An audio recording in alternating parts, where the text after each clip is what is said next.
This is Mamdani, if you've been not following the news. He won the Democratic primary in New York. We've never had someone this radical. Some of the things he says, the NYPD is racist, anti-queer, and a major threat to public safety. It is a walking commercial for the Republican Party nationally. I think the Republicans are going to... When you let the Democrats, socialists, and now they're actually calling themselves socialists, when you let them take over a major American city, this is what you get. The state-run grocery stores, which worked so well in Cuba and the Soviet Union and Venezuela. Just bad idea. Bill Maher didn't hold back during his recent Club Random conversation with Brian Tyler Cohen. He called out New York Assemblyman Zohran Mamdani and, indirectly, the entire Democratic Party. This wasn't a light political comment. Maher went after socialism with full force. Using his usual humor and sharp delivery, he warned that the party's push toward unrealistic, dreamy politics could hand the next election to the GOP without a fight. His tone wasn't angry. It was honest and direct. Mamdani's criticism landed hard, shaking the room and sparking a bigger question for Democrats. Have they drifted so deep into ideology that they can no longer see what voters actually want? New York is New York. It's the media capital, the financial capital. It is a bellwether like no other city is in this country. So don't tell me that who the mayor of New York is doesn't matter. Let me play devil's advocate for a second. Do you think, let's say, on the seize the means of production, do you think the mayor, that one person, if he is a democratic socialist, do you think that he would have the power and influence to be able to, usher in socialism? He definitely has the power and influence to elect J.D. Vance or whoever is the Republican candidate next time. When you pay attention to Bill Maher, it's clear he's not throwing random insults. He's giving a serious warning about where politics is heading. He doesn't begin with theories or party loyalty. He talks about real outcomes and what actually happens when big ideas meet everyday reality. His message is direct and hard to brush off. By putting people like Zohran Mamdani in the spotlight, Democrats aren't making small changes. They're shifting their entire direction, and it may hurt them more than help. Maher might use jokes, but the truth behind them is heavy. Politics isn't won by the loudest voices online. It's won by people who organize and vote. Maher says the left's focus on purity instead of practical results is giving Republicans an easy path. He's not attacking their passion, just urging them to refocus. If Mamdani is the face of the Democrats on the East Coast and Katie Porter is the face on the West Coast, I don't know if that's great politically for that party. 74% are for democratic socialism. Only 16% favor capitalism. Is this going to be a country that I don't recognize in 5 to 10 years if we don't have these two pillars? Where are the Democrats going with this? Maher steps away from the constant noise of political fighting and focuses on something much deeper, the foundation that shaped America. He reminds us that this country grew strong because of two major forces working together: democracy and capitalism. Democracy gives people the right to speak their minds, vote, and challenge those in power. Capitalism gives them the chance to create, compete, and build a better life through effort and ideas. These two systems were never meant to fight each other. They were designed to balance and support one another. But today, Maher argues, both extremes are pulling the nation apart. The right plays with authoritarian ideas, while the left pushes for heavy government control and dependency. Stuck between them is the shrinking middle, the space where real solutions once lived. Maher's message is part warning, part reflection. He isn't defending one system over the other. He's defending the balance that allowed America to grow. Without that middle ground, he warns, we risk losing more than policy debates. We risk losing the spirit of a nation built on freedom, opportunity, and the bravery to question power. The Republicans are not democracy is just not number one on their list. It just isn't. It isn't. It's behind Christianity and a few other things. And the Democrats, I read these 74% are for democratic socialism. Only 16% favor capitalism. Is this going to be a country that I don't recognize in 5 to 10 years if we don't have these two pillars? If we don't, I mean, where are the Democrats going with this? If Mamdani is the face of the Democrats on the East Coast and Katie Porter is the face on the West Coast, I don't know if that's great politically for that party. Maher's question doesn't just land softly. It hits hard and forces his own side to think. He isn't attacking Zohran Mamdani or Katie Porter as people.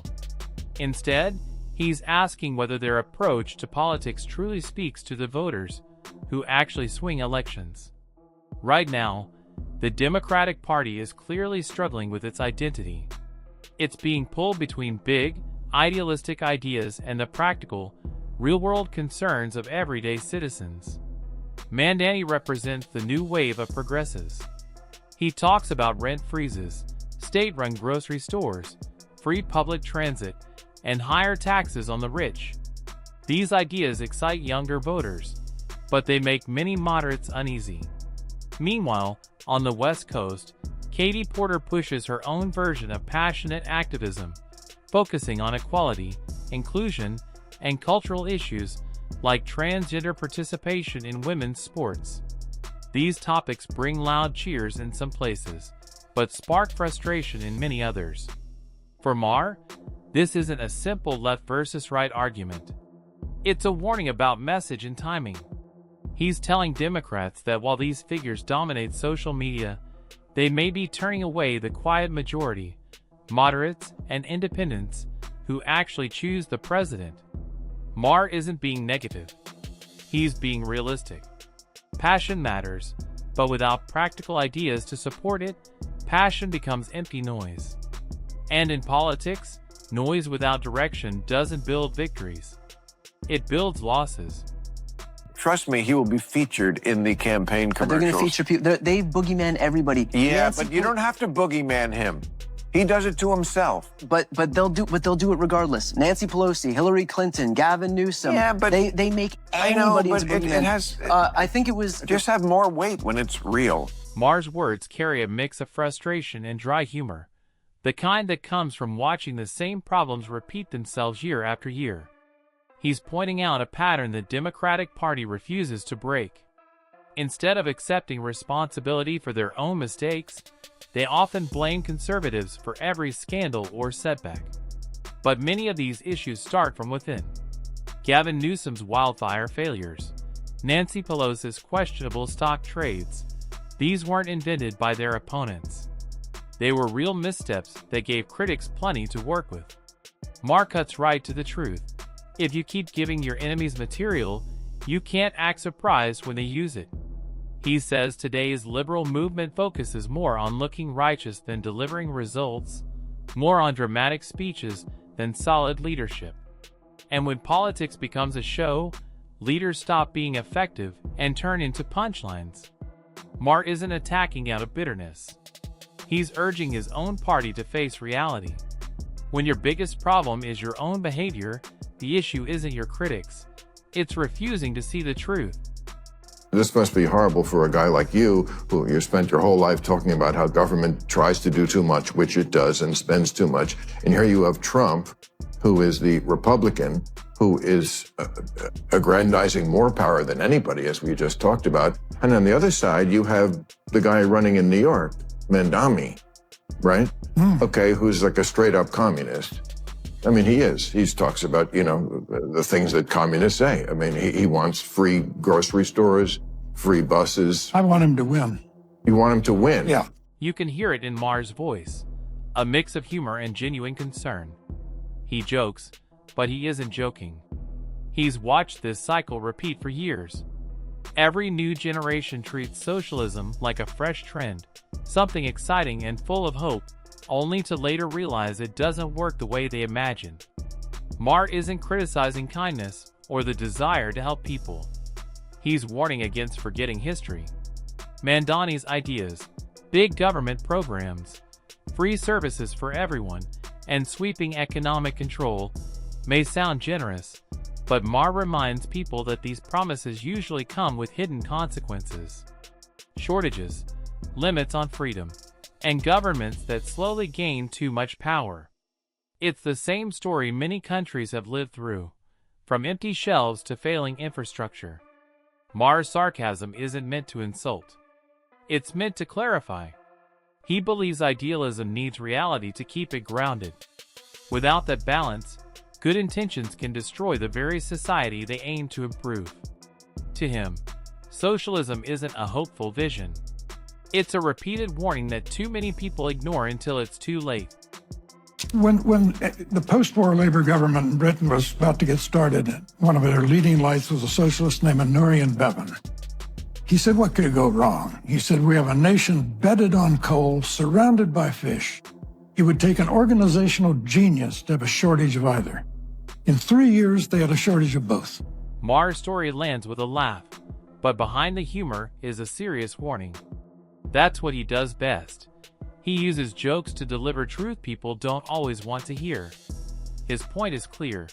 Good ideas don't matter if the system behind them collapses. He brings up Britain as an example. A country once rich in coal, fishing, industry, and workers somehow ended up struggling under heavy government control. It wasn't a lack of care from the people. It was a structure that couldn't function in the real world. Maher doesn't shout or dramatize it. He simply lets history do the talking. And that's what makes his message hit so hard. Changing the vocabulary around failed policies won't magically fix them. Every generation claims they can make socialism succeed, but Maher reminds them with blunt honesty, the outcome never changes. Only the mistakes get repeated in new packaging. It is a walking commercial for the Republican Party nationally. The Republicans are going to... When you let the Democrats, socialists, and now they're actually calling themselves socialists, when you let them take over a major American city, this is what you get. The state-run grocery stores, which work so well in Cuba and the Soviet Union and Venezuela. Just bad idea. Maher isn't throwing out wild guesses. He's making a careful prediction. His warning goes beyond party drama or personal clashes. It's about how people see politics, how campaigns work, and what it takes to survive an election. He believes that if Democrats keep pushing leaders like Zohran Mamdani and Alexandria Ocasio-Cortez to the front, they may end up hurting themselves. Not because these figures lack energy, but because they often overlook practical strategy. To Maher, the biggest mistake is confusing social media noise with real political influence. A clip might go viral, flood timelines, and spark debates, but none of that matters if it doesn't turn into votes. He has watched this cycle for years, online excitement that fades the moment ballots are counted. His tone isn't harsh. It's weary, like someone watching the same errors repeat again and again. He sees a party drawn to bold rhetoric that thrills young audiences, but pushes away moderates and everyday workers. His message is simple. Without a balance between ideals and real-world solutions, Democrats won't need Republicans to defeat them. They'll end up defeating themselves. As Maher's discussion with Brian Tyler Cohen comes to an end, the mood in his voice changes. The sharp jokes fade, the quick sarcasm softens, and what remains is something heavier, genuine worry. For all his humor, Maher is pointing to a problem that runs deep. He believes the Democratic Party has slowly pulled away from the everyday people it claims to fight for. While politicians argue about wokeness, culture wars, and social media politics, most Americans are facing far more basic struggles. Families are trying to pay for rent, keep food on the table, cover medical costs, and stay afloat in an unstable economy. That disconnect is what frustrates Maher. His issue isn't with progress itself, but with the party's priorities.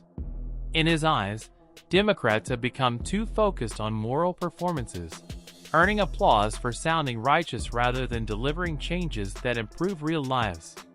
Maher isn't telling Democrats to abandon their beliefs. He's urging them to make those beliefs practical. Instead of chasing approval online, he wants the party to focus on competence, stability, and results people can actually feel. To him, voters don't reward speeches, they reward progress. That's the heart of his warning. Passion can start a movement, but practicality is what keeps it alive. Maher's talk with Cohen wasn't just commentary, it was a challenge directed at his own side. Stop confusing social media buzz with real momentum. Stop mistaking applause for agreement. And most importantly, stop ignoring the people who decide elections. In the end, Maher leaves his party with a hard truth. Politics isn't won through moral posturing. It's won through outcomes that matter. Until Democrats return to that understanding, no slogan or viral moment will save them.